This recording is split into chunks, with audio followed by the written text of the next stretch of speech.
Hey guys, jadi setahun belakangan ini gue cuti kuliah karena males. Enggak. Gue cuti kuliah karena seperti yang kalian lihat di judul, gue sakit. Jadi ini apaan sih lagunya? Tadi kan ini. Jadi ceritanya gini. Oh iya, mungkin video ini bakal rada lama, tapi trust me, waktu kalian gak bakal terbuang sia-sia karena kalian bakal belajar sesuatu dari pengalaman gue ini. Jadi pas sebelum UAS semester 2 kemarin, tahun 2017, sekitar bulan Mei, gue sakit batuk. Iya, batuk. Selama 2 bulan. Aneh kan? Sakit batuk 2 bulan. Jadi pada saat 3 hari pertama gue sakit, ya gue batuk doang. Karena cuma sakit batuk doang, ya gue menyepelekan. Gue pikir batuk doang mah besok juga sembuh.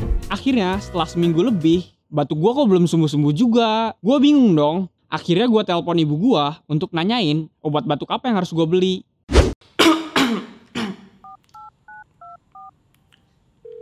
Halo? Mam, Aca kan lagi batuk. Enaknya beli obat apa ya? I don't know who you are, but I'll find you and I'll kill you.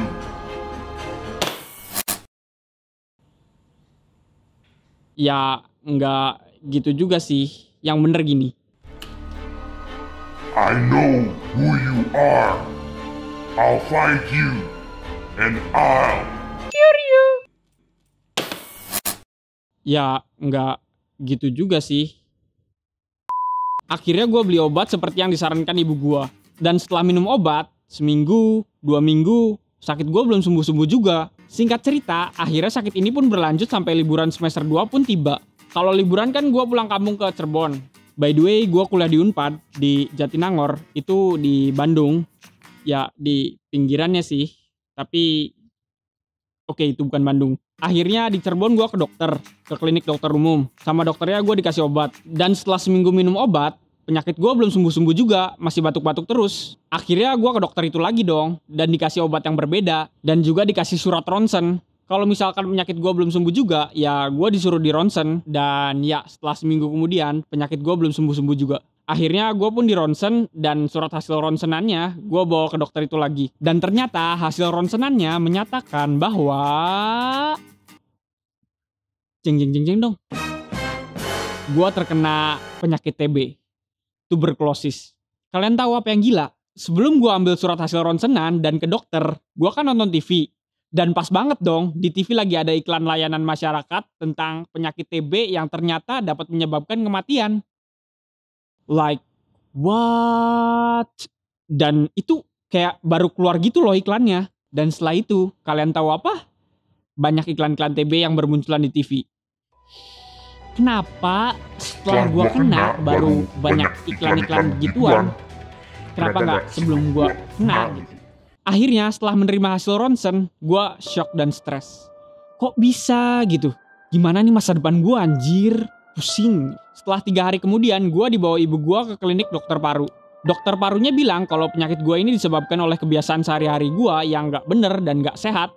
Dan gue mikir, iya juga ya. Soalnya memang pada saat tahun pertama itu, gue jarang sarapan. Makan cuma sehari 2 kali. Kadang cuma sekali. Terus sering pulang malam. Ya karena memang gue ini orangnya aktif berorganisasi.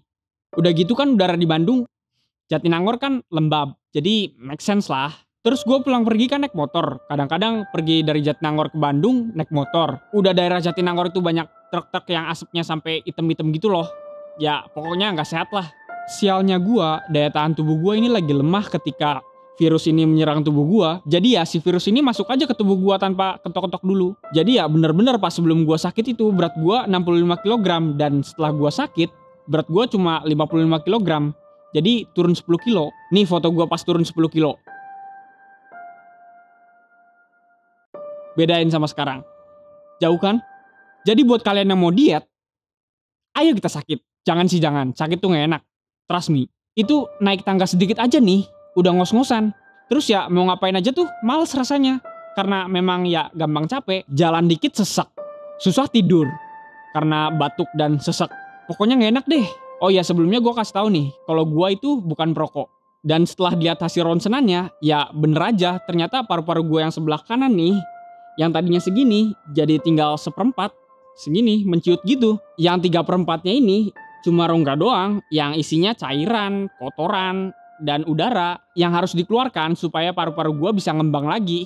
Jadi ya bener-bener kayak gue tuh cuma nafas dan hidup pakai satu paru-paru doang. Kayak Jenderal Sudirman, keren kan? Dan parahnya lagi, paru-paru kiri gue kena flex. Jadi penderitaan gue lengkap, kanan kiri. Dan pada saat itu, dokternya bilang, "Oh ini sih harus dikeluarin nih cairannya. Jadi ntar kamu disuntik, terus dimasukin selang kecil ke bagian paru-parunya, terus dikeluarin deh cairannya." Sekarang dok? Ya sekarang, orang udah banyak gini cairannya. Bisa nanti aja nggak dok? Oke, sekarang kan jam 5 nih, ntar habis maghrib kamu kesini lagi ya. What? Gue shock dong, soalnya jujur aja, disuntik aja gue takut. Gimana digituin? Singkat cerita, akhirnya cairan di paru-paru gue disedot. Setelah itu ya gue dikasih obat TB yang harganya mahal banget. Karena pada saat itu gue gak pakai BPJS dan gue gak berobat di rumah sakit juga. Soalnya gue berobat di klinik dokternya. Setelah 2 minggu kemudian, gue check up lagi ke dokter paru yang sama dengan membawa hasil ronsenan yang baru. Terus dokternya bilang, "Wah ini mah harus dioperasi nih." What?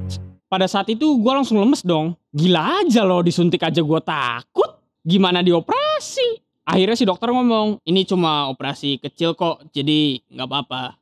Terus dia ngomong lagi, "Iya nanti kita lubangin bagian paru-paru kanan kamu, terus kita pasang selang permanen, terus lewat selang itu kita keluarin cairannya, sampai cairannya habis, baru selang itu lepas." Terus gue tanya dong, "Sampai kapan tuh dok?" Dokternya bilang, "Ya sekitar 4 hari sampai seminggu lah." Dan ya gue 2 minggu di rumah sakit. Akhirnya gue keluar dari rumah sakit dan gue berobat secara berkala 2 minggu sekali di klinik dia. Dan sekitar setelah sebulan gue keluar dari rumah sakit, gue di ronsen lagi. Dan setelah dokter ngeliat hasilnya, dokternya bilang, "Oh ini mah harus ditindaklanjuti lagi nih. Kalau mau kita langsung rujuk aja ke Bandung untuk dioperasi bedah toraks." What? Ternyata memang cairan di paru-paru kanan gue itu bertambah lagi. Walaupun sebelumnya udah dikeluarin lewat operasi. Dokternya bilang, "Ya tapi kalau mau coba untuk pakai cara terapi aja, ya monggo dicoba aja renang 2 kali seminggu." Akhirnya karena orang tua gue takut, ya kita ambil jalan yang mudah aja, ya terapi. Terus dokternya menyarankan gue untuk cuti pas semester 3 itu. Akhirnya gue terapi berenang terus tuh pas cuti semester 3 itu. Singkat cerita, setelah 1 semester berjalan, ternyata terapi berenang dan pengobatan yang gue jalanin itu nggak efektif. Terus dokternya bilang, "Wah ini mah fix harus dioperasi bedah toraks." What?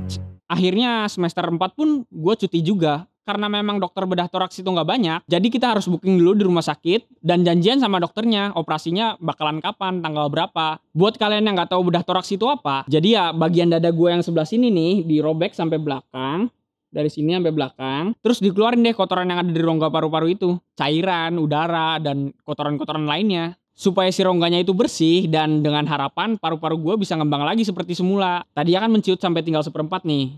Gila, deg-degan, takut, campur aduk lah pokoknya. Terus gue sempet mikir kan, anjir ini gimana kalau gue mati. Soalnya pada saat itu gue lagi netting banget lah pokoknya. Ya akhirnya mau gak mau, kalau gue mau cepet sembuh ya gue harus berani udah operasi. Harus berani ngambil resiko. Singkat cerita, akhirnya gue masuk rumah sakit Rutin Sulu di Bandung. Dan setelah 2 hari di sana untuk dicek-cek untuk keperluan operasi, dan akhirnya di hari ketiga, gue dioperasi. Kelar operasi masuk ICU, bangun-bangun tiba-tiba udah maghrib aja.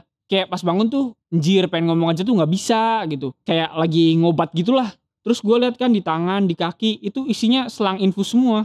Di leher pun ada selang infus. Di mulut ada oksigen. Terus kan gue nyobain gerakin kaki gue ya. Tapi lah kok ini gak bisa gerak. Dan ternyata tangan sama kaki gue itu diikat di tempat tidur. Ya mungkin takut pas gue bangun misalnya tiba-tiba gue freak out atau gimana gitu kan. Terus tiba-tiba selangnya lepas semua kan gak lucu. Terus di bagian paru-paru kanan gue di sini nih ada selang gede banget. Kalian tahu selang air? Nah itu lebih gede dikit lah dari itu. Dan selang itu tersambung sama tabung gede gitu. Kayak bukan tabung sih, kayak koper gitu loh. Jadi setelah operasi gue harus bawa itu kemana-mana. Ya di rumah sakit sih karena belum boleh pulang. Tujuannya masang selang itu buat ngeluarin darah-darah kotor sisa operasi dan ngeluarin cairan-cairan yang ada di paru-paru gue. Dan gue di rumah sakit itu kurang lebih selama 2 minggu. Setelah selesai dari rumah sakit, penderitaan gue belum selesai sampai di situ. Jadi setelah gue pulang dari rumah sakit, gue harus disuntik di pantat selama 2 bulan berturut-turut. Jadi setiap hari, setiap pagi pantat gue disuntik terus sampai tepos.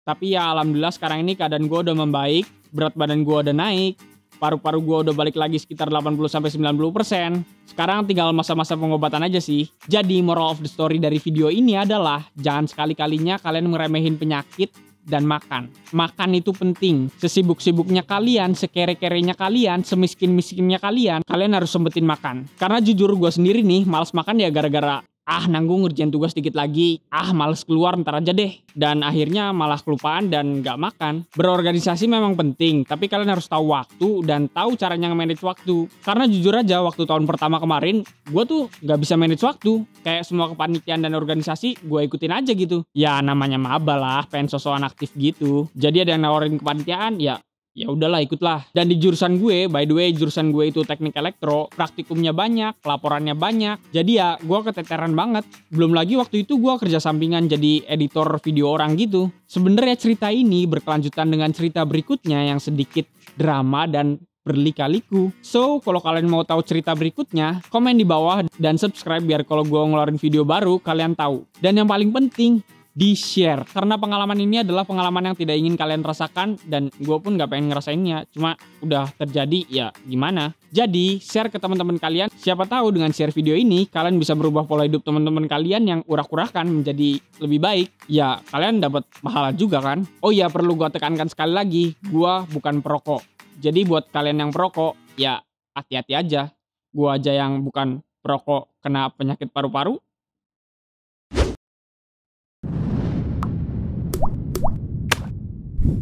Klik subscribe untuk mensupport gua dan membantu channel ini berkembang. Klik di sini untuk nonton video lainnya. Kalian masih nonton ini? Nggak mau ngeklik ini atau ini? Come on!